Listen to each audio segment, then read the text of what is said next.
இருக்காது.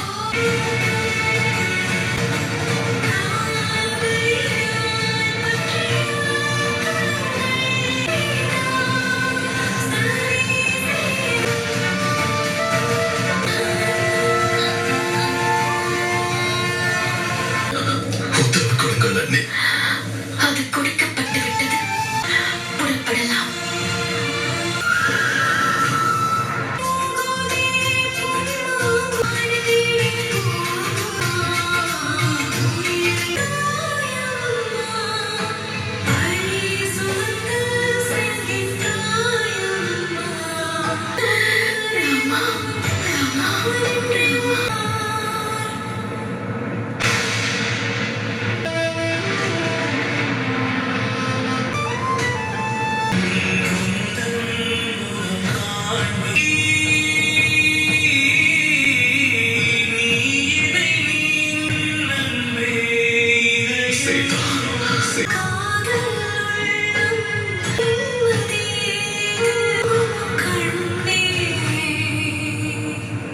நாம் இருவரும் பிரிய வேண்டும். இல்லை சீதா,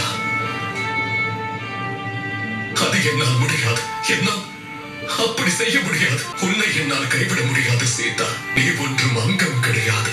நீ என்னுள் ஒன்றரை கலந்து விட்டவள். நீதான் என்னுடைய இதயம். என் கைகளால் என் இதயத்தை அறுத்தறிய சொல்கிறாயா? அதை இழந்த பிறகு ராமனா வாழவே முடியாது. ராமனால் இதையெல்லாம் தாங்கிக் கொள்ள முடியாது. என் ராமன் இதயம் தாங்கிக் கொள்வார். வழியும் ரத்தத்தில்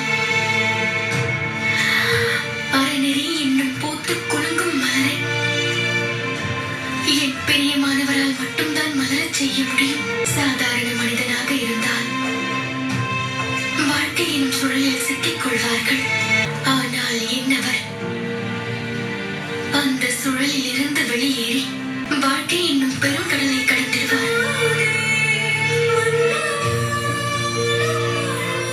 நினைத்து பாருங்கள். உங்களுடைய முடிசூட்டு விழாவின் போது தாங்கள் புரிய வைத்தீர்கள்.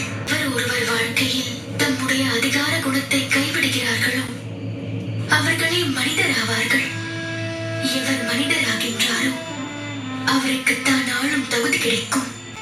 எவர் பாதம் ஆணி வேறாக நிலையாக உள்ளதோ, அவருடைய உள்ளம் மலையைப் போல் திடமாக உள்ளதோ, அவர்களுக்கு தான் அந்த இறைவன் அரசனாகும் தகுதியை அளிப்பான். சூரிய குலத்தில் உதித்த வாரிசு கலங்கவும் கூடாதுங்கவும் கூடாது, கலவரப்படவும் கூடாது, படவும் கூடாது, கரை கொள்ளவே கரை கொள்ளவே.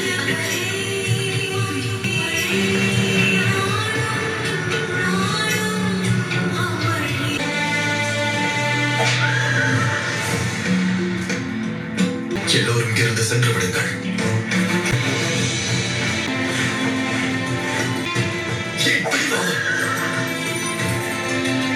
செல்ல போகிறீர்களா? எதற்காக இப்படி அடம்பிடிக்கிறீர்கள்? செல்லுங்கள் என்று சொன்னேன். குதிரைகள் சாரதியின் மனதை நன்கு அறியும். உள்ளத்தில் குழப்பம் இருப்பதை அவைகள் அறியும். உம்முடைய மனதை தெளிவாக்கிக் கொண்டால் அவைகளும் உங்கள் கட்டளையை நிறைவேற்றும். நான் ஒன்றை கேட்கட்டுமா அண்ணே? எப்படி இந்த அநீதியத்திற்கு நீங்கள் சம்மதித்தீர்கள்?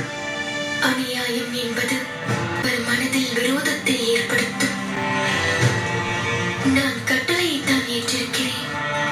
அநியாயம் ஏதுமில்லை. வாழ்வின் அடுத்த அத்தியாயம் தொடங்க உள்ளேன்.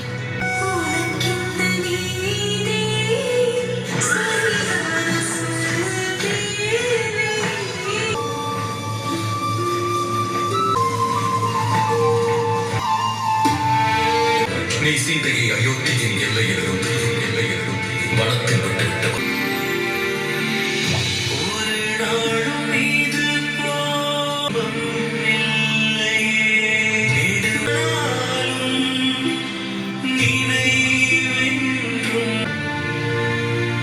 சேர்ந்திருக்கும் இந்த குறைவான நேரத்தை சோகம் என்னும் ஆழ்கடலில் மூழ்கடிக்க வேண்டும். சீதா, சீதா, பரதன் நான் இல்லாத அந்த 14 வருடங்களும் எந்த குறையும் இல்லாமல் அயோத்தியை ஆட்சி புரிந்து வந்தான். மீண்டும் அவனிடம் அயோத்தியின் ஆட்சியை ஒப்படைத்து விடலாம். தவறாக நினைக்காதீர்கள். அரசனின் சக்தி என்னவென்று கூறுங்கள். இந்த நேரத்தில் இந்த கேள்வி பொருத்தமாக இல்லை சீதா. இது என்னுடைய கேள்விக்கான பதில் இல்லை. அரசனுக்கு 3 சக்தி உண்டு. கல்வியை கற்றுக் கொடுக்கும் குரு உயிர் சக்தி ஆவார். சத்தியமும் நியாயமும் மனவலிமை கொடுக்கும். சேனையும் செல்வமும் அரசனுடைய 3வது சக்தி. அப்படி என்றால் மக்கள் அரசனின் சக்தி இல்லையா? மக்கள் தான் நாட்டின் ஆணிவேர். அவர்களிடமிருந்துதான் சக்திகள் பிறக்கிறது. தான் உச்ச சக்தி என்பார்கள். அப்படிப்பட்ட உச்ச சக்தியை கைவிடுவது நியாயமா சொல்லுங்கள்? இது துரோக செயலுக்கு ஈடாகுமே. மண்ணில் உங்கள் காலடி பட்டதும் என்ன நடந்ததென்று யோசித்து பாருங்கள். எதிரிகளிடமிருந்து மக்களை காப்பது என்பது மன்னராகிய அனைவரும் செய்வதுதான். சமுதாயத்தின் புதிய உதயத்தை உருவாக்குபவர்கள்தான். உங்களோடு இணைத்து என்னையும் மக்கள் கொண்டாடுவார்கள். நம்முடைய கடமைக்காக அனைத்து சுகங்களையும் நாம் தியாகம் செய்ய வேண்டும். சீதை உங்களில் சிறைபாதி.